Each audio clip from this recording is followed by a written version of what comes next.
Okay, so I probably could have done about 50 videos on all the things that Booking with B is getting wrong. But I just stuck to a few of the things that most recently have bothered me about her videos in the last week. So here we go.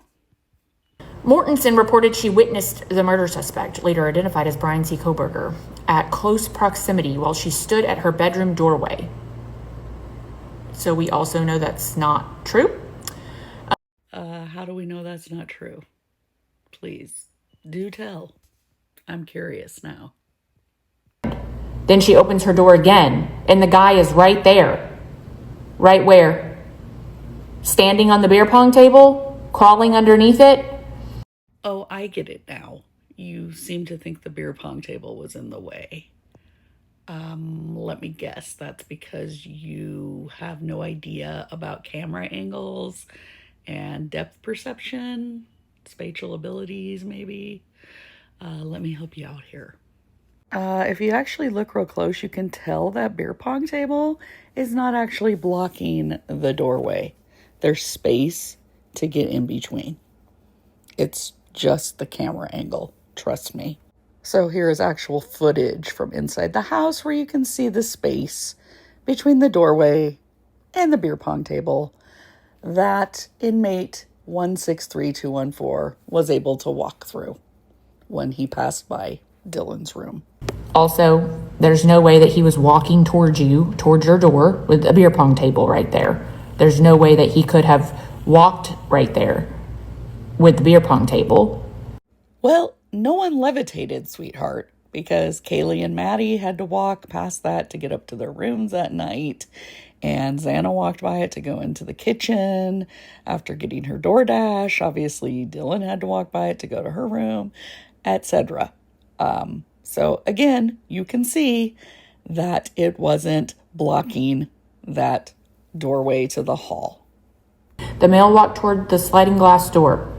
No, he didn't. There's a beer pong table right there. So he did not walk past you as you stood in your doorway. No, he didn't. Actually, he did.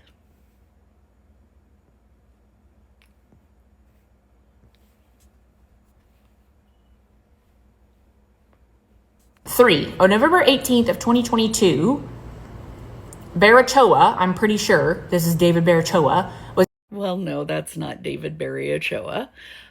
We know that because David B was the Sigma Chi fraternity sober bro. He wouldn't have been hanging out and drinking that weekend with Jack Showalter. Jack, by the way, is a Delta Tau Delta.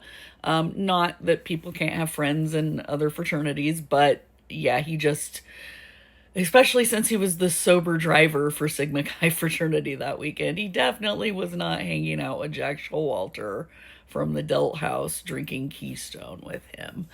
It's really interesting to see how people think they know who the redacted names are. And guess what? 9 times out of 10, you're going to be wrong. So just don't even try to guess and say a name, because then you end up looking pretty stupid. And again, even the courts knew that the DNA might not even be admissible in court. It wasn't even confirmed that they were going to be able to even talk about that DNA in court. Actually, that's not true. Let me show you something. So I direct you to this order on the defendant's motion in limine, and that was about the touch and contact DNA. And because the DNA was admissible from the knife sheath, the defense was not wanting Riley Nolan to call it touch or contact DNA. So they had filed a motion in limine. Now, Ms. Nolan felt that she should be able to say touch because one of the defense experts also used the term touch, but also because she felt the quantity of the DNA on the snap was indicative of direct touch. And in the end, Judge Hippler ruled that the motion was partially denied and partially granted. So she wasn't going to be able to say touch or contact, but she was going to be able to use DNA and other terms. But yes, this is proof that the DNA was admissible, so no, it was not up in the air. And also, Hippler had ruled that the IgG would be handled like a generic tip, so that way there would not be like a void for how the DNA on the knife sheath became narrowed down in on. So that's why the two sides had to get together and determine how they were going to handle it. And they had decided Brett Payne was just going to say he had received a generic tip. And I did a whole video on how that's how IgG is normally handled anyway in the courts. But yes, the DNA from the sheath was definitely ordered as admissible by Judge Hippler. The DNA that was found is touch DNA, and the way that they measure that DNA is based on a scale. And the amount that they found on the knife sheath was so tiny that it wouldn't even be able to be deemed 100% that it was his. That is absolutely false. It was actually a fairly large quantity, and they were able to deem that it was his. It was a direct match. But let me show you what the quantity was.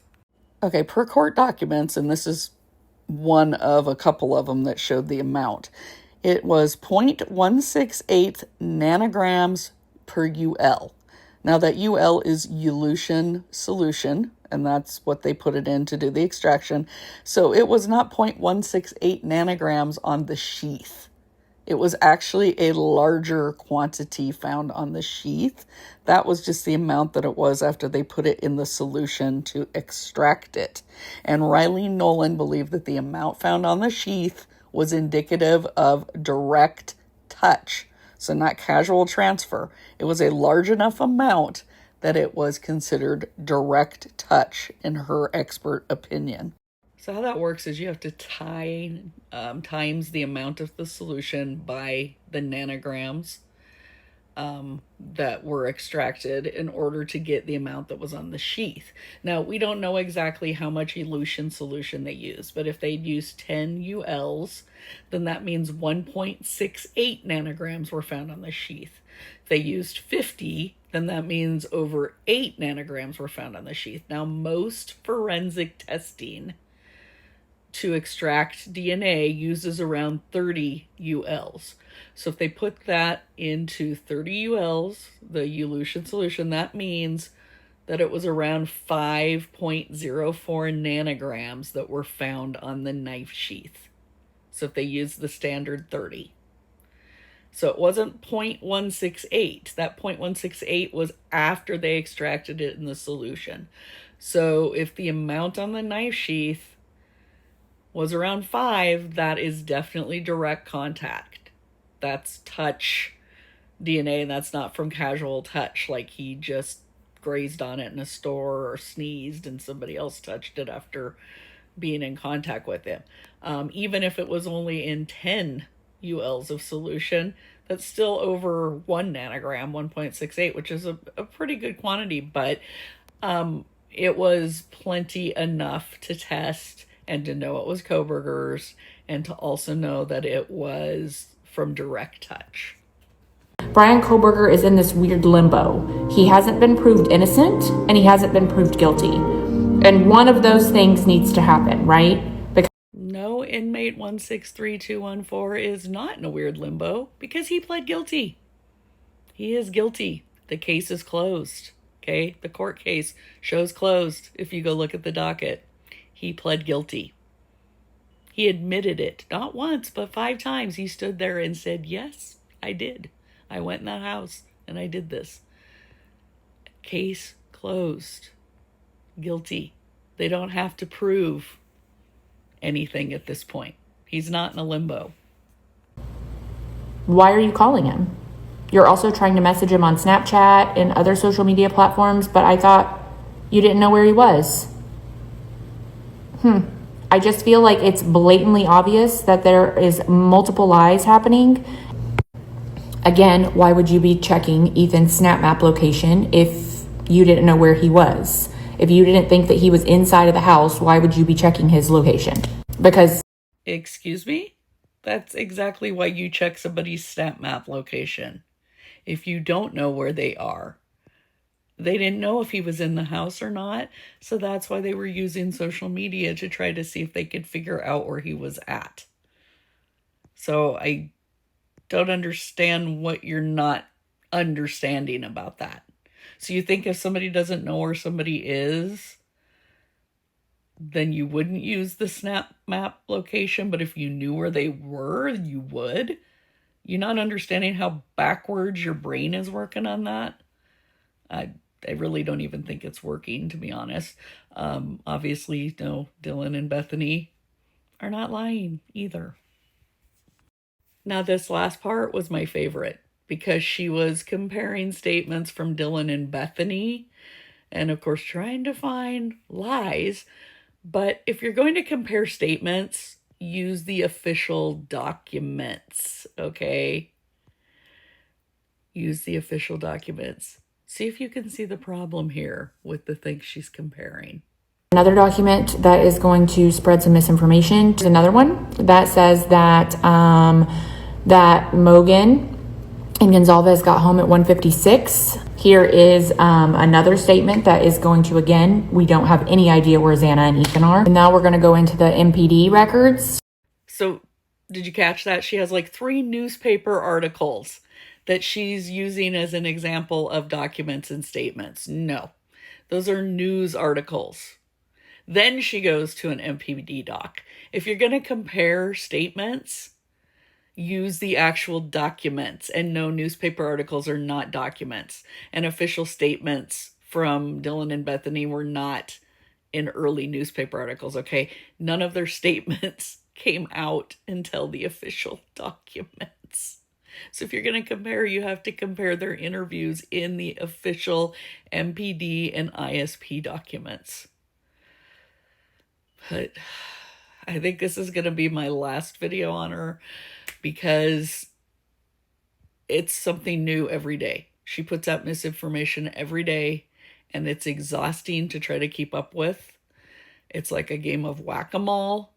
You shoot down one of her crazy theories and 5 more pop up because she's just not understanding the documents. As my friend Kristen says, she's not understanding nuance at all. She's not understanding that people's statements can be different because that's how eyewitness accounts work, and that doesn't mean somebody's lying. She doesn't understand that when somebody says that they slept, that doesn't necessarily mean they slept the whole 8 or 10 hours. Just because they were on their phone doesn't mean they didn't sleep also. So she's just not the sharpest tool in the shed. And I don't care, come at me if you want, but anyway, I'm exhausted of her misinformation, so this is probably the last one for a while on her.